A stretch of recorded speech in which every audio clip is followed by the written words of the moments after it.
Um, we have about 10 billion in revenues in dollar terms globally, more than 130 years old in the current form. And our logo that you see of Elsevier is about 400 years old. In the field of medicine, we are the largest healthcare publisher. A lot of the erstwhile names which you may have heard about, Mosby, Saunders, Churchill, Livingston, Harcourt, they're all actually part of Elsevier now, and have been for the last decade or longer. Non-solus means not alone.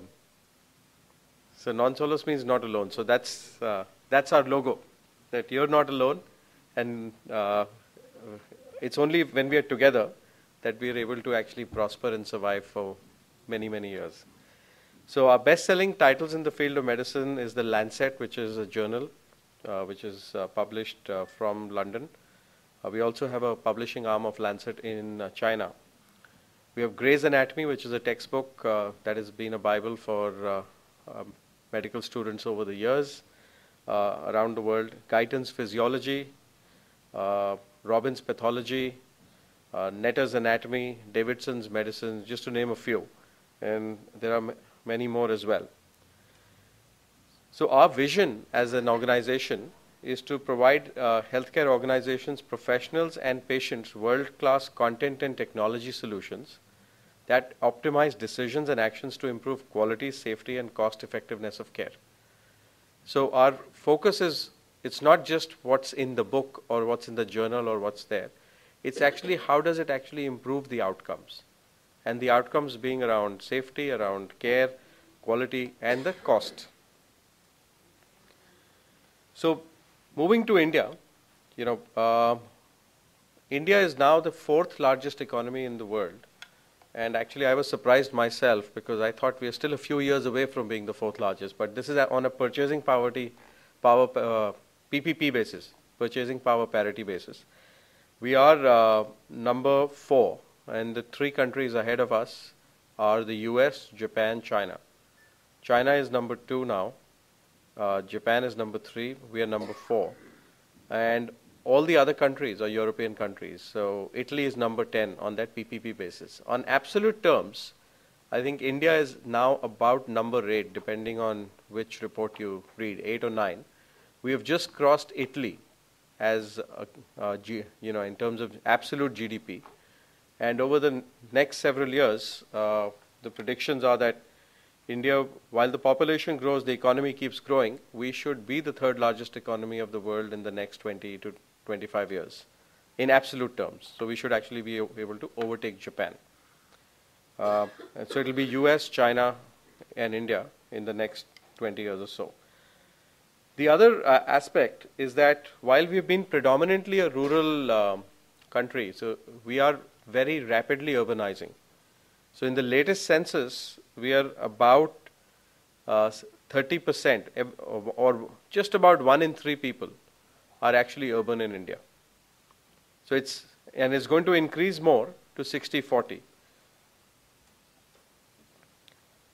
Our healthcare industry is poised to grow at about 21% over the next 10 years or so. So if you just look at the decade that it has just started, it's about 21% growth. A lot of it fueled by demographic changes, but more importantly also around aspirational changes. Nobody wants to go, if you have a little bit of money, you do not want to go to a hospital which has long lines of people. You want to go to a hospital which has shorter lines, looks cleaner, is better, and you believe the doctors there are better and you'll get better treatment. Not always true, but at least that's where we as a society are going. On the downside, our healthcare spend is amongst the lowest in the world. And the reason for that being is that the state has actually, while the state has kept spending through several schemes on healthcare, a large part is in private hands.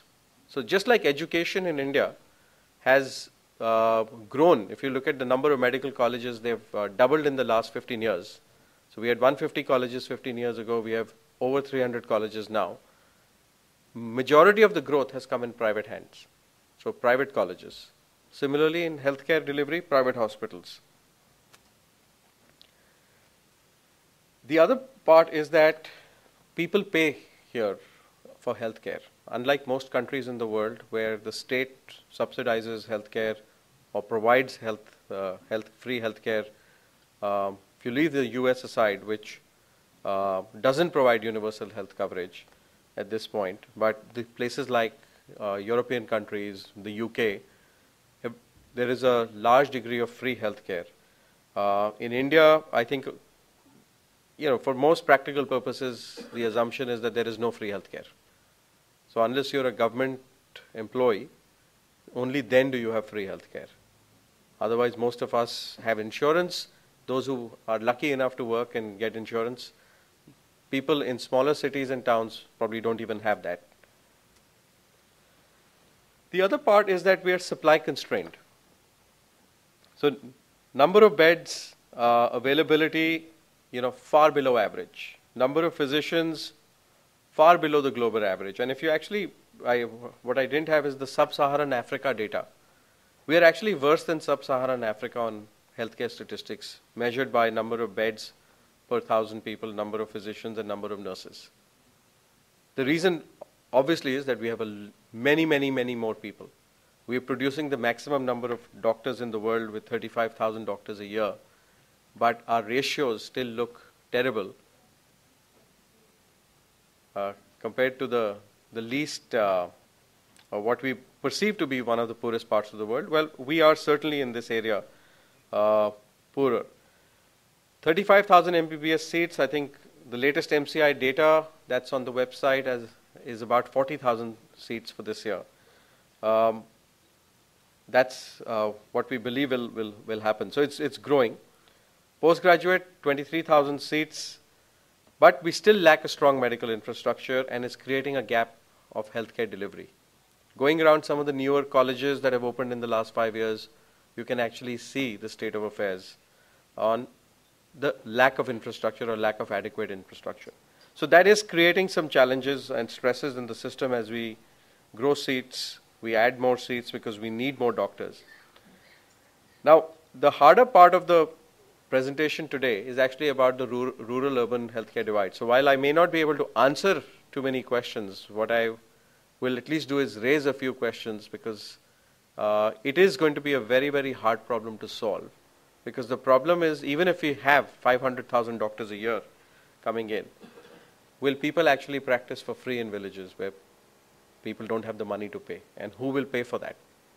I think that's one fundamental question. So if you look at the challenges, and you look at current and all the new hospitals that are coming up, India is going through, in dollar terms, it was a $40 billion or about 180,000 crore build out of new private hospitals, predominantly private. Though there will be government as well, but it's 90% private in the country, starting about 2 years ago, going for the next 2-3 years. And that's absolutely phenomenal, because this kind of healthcare delivery hasn't happened in most countries around the world so quickly and so rapidly. But the tough part is that it's actually focusing more on urban India. Urban India is battling diseases such as diabetes, cardiovascular diseases, etc. Rural India is still suffering with communicable diseases, tuberculosis. The incidence in India is 10%. Over 100 million people are carriers or suffer from TB in the country. Most of it happens to be in the dirtier parts of the country. And while we believe it's rural, I think actually the incidence is actually possibly going to increase in cities a lot more, given the lack of hygiene. We are also going to age rapidly. So we're almost going to double in the next 15 years in terms of people over the age of 60. And we'll add 200 more million people in the same time frame. So the challenges in medical education are also impacting the rural-urban healthcare divide. If a private trust has to set up a hospital and a medical college, it is about a 200 crore investment. The cost of land is not the biggest cost here, but it is a big factor. So more and more, all the hospitals are coming up on the urban fringes.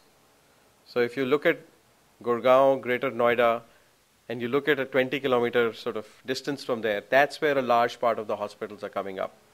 I think Gurgaon probably has the maximum number of hospitals that I have seen in a shorter time period, other than what probably happened in Delhi in the 1960s and 70s, when near AIIMS, there's so many hospitals between the ring road and the outer ring road that came up. Similarly, what's happening in Gurgaon right now. If you go to any other city like Bangalore, you're also seeing something similar there, Hyderabad, something similar there. But it's all on the fringes of urban India. It's not still touching where the majority of people are. So the issues we have even in these hospitals and even in these colleges that we are seeing is there's faculty recruitment and retention. Why will faculty go to Farooq Nagar, which is 20 kilometers from Gurgaon, where nobody in Gurgaon even knows where Farooq Nagar is if you ask them on the street, what's the way to Farooq Nagar? Why will a talented faculty go and stay there? If they have children, why will they have their children stay there to not come to Gurgaon to get the better academic exposure and education? So it becomes an economic and aspirational problem, and it starts in the college itself.